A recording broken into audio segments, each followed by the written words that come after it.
माननीय श्री मुलायम सिंह जी ने अभी जो बात यहाँ पर कही है, और मुझे अच्छा लगा कि लालू जी आज उनका समर्थन कर रहे हैं। प्रधानमंत्री के लिए भले ही उन्होंने समर्थन न किया हो, लेकिन आज समर्थन कर रहे हैं, पता नहीं किस बात के लिए।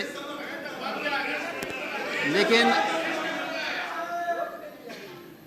मैं आपके माध्यम से पूरे सदन का ध्यान आकर्षित करना चाहता हूं उन मुद्दों की ओर जो आज भी सदन की मर्यादा के विरुद्ध यहाँ पर बातें हो रही हैं और किस प्रकार से गुमराह किया जा रहा पूरे देश को।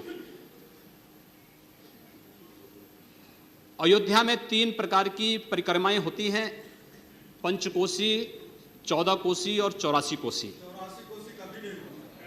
और महोदया, उसी परंपरा के अनुसार 84 कोसी परिक्रमा देश के संतों ने प्रयागराज महाकुंभ के अवसर पर 10,000 संतों ने वहां पर तय किया था और उसी के अनुसार परिक्रमा का यात्रा का कार्यक्रम तय हुआ था। महोदया, मैं स्पष्ट कर देना चाहता हूं कि अयोध्या में श्री राम जन्मभूमि, जिस पर माननीय उच्चतम न्यायालय ने इलाहाबाद उच्च न्यायालय की खंडपीठ के निर्णय के बाद स्थगनादेश दिया है, उससे 25-30 किलोमीटर दूर बस्ती जनपद के मखोड़ा नामक स्थान से, जहां पर महाराज दशरथ ने पुत्रेष्टि यज्ञ किया था, उस स्थान से इस परिक्रमा यात्रा को प्रारंभ होना था और विशुद्ध धार्मिक यात्रा थी। इसमें किसी राजनीतिक दल का कोई हस्तक्षेप नहीं था। बिल्कुल 200-250 संतों को इस यात्रा में चलना था और 13 सितंबर तक ये 20 दिन की यात्रा है। लेकिन जिस प्रकार से धार्मिक स्वतंत्रता के मौलिक अधिकार पर उत्तर प्रदेश सरकार ने प्रहार किया है, महोदय, पहली बार ये देखने को मिला है कि लगभग 2000 से अधिक संतों को गिरफ्तार किया गया है और पूरी तरह अपमानित किया गया है।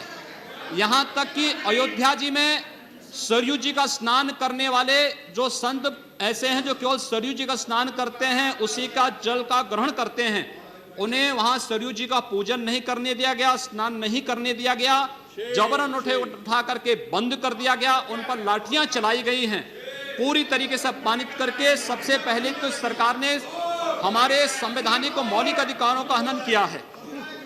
दूसरा, जहां तक स्थगन आदेश की बात है, मैं याद दिलाना चाहूंगा, इस देश के अंदर सेकुलरिज्म के नाम पर राजनीति करने वाले उन सभी दलों को 1994 में कांग्रेस नेतृत्व की ही सरकार ने सुप्रीम कोर्ट में एक शपथ पत्र दिया था और ये कहा था कि अगर तय हो जाएगा कि अयोध्या में विवादित तो जो ढांचा था वह ढांचा किसी हिंदू मंदिर या स्मारक को तोड़ करके बनाया गया है तो हिंदू भावनाओं के अनुरूप कार्य होगा। आखिर यह साबित हो चुका है। अयोध्या में 30 सितंबर 2010 को इलाहाबाद उच्च न्यायालय की लखनऊ खंड पीठ की पूर्ण पीठ ने जो फैसला दिया है, उसमें तीनों जजेस ने एक स्वर से कहा है कि विवादित भूमि ही राम जन्मभूमि है और जब विवादित भूमि राम जन्मभूमि है तो फिर उसके लिए कानून बनाने की मांग इस देश का संत समाज कर रहा है, कोई पाप नहीं कर रहा है।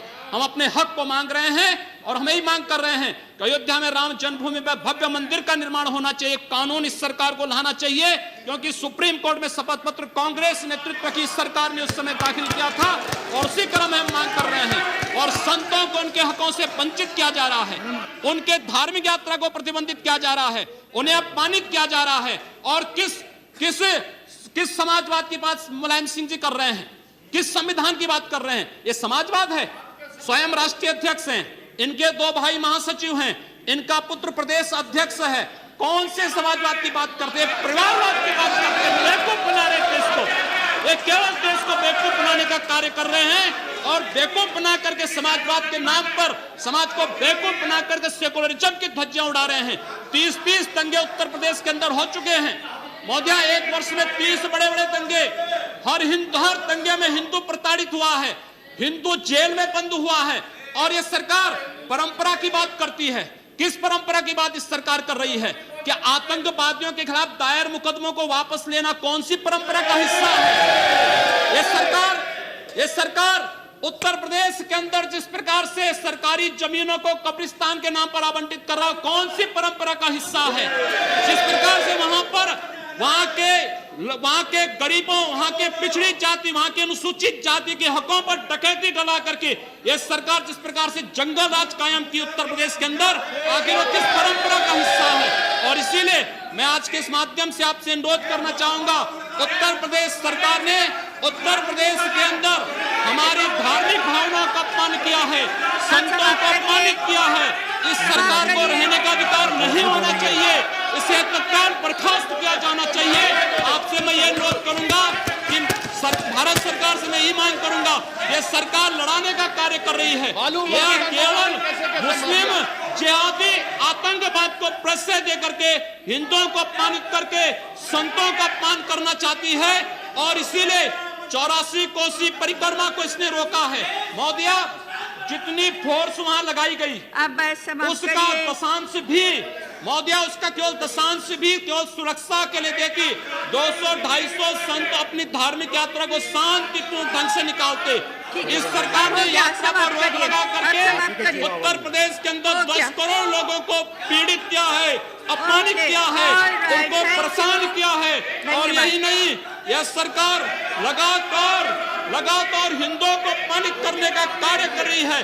और इसीलिए मैं आपके माध्यम से अनुरोध करूंगा, इस सरकार को रहने का कोई अधिकार नहीं, इसे बर्खास्त किया जाना चाहिए।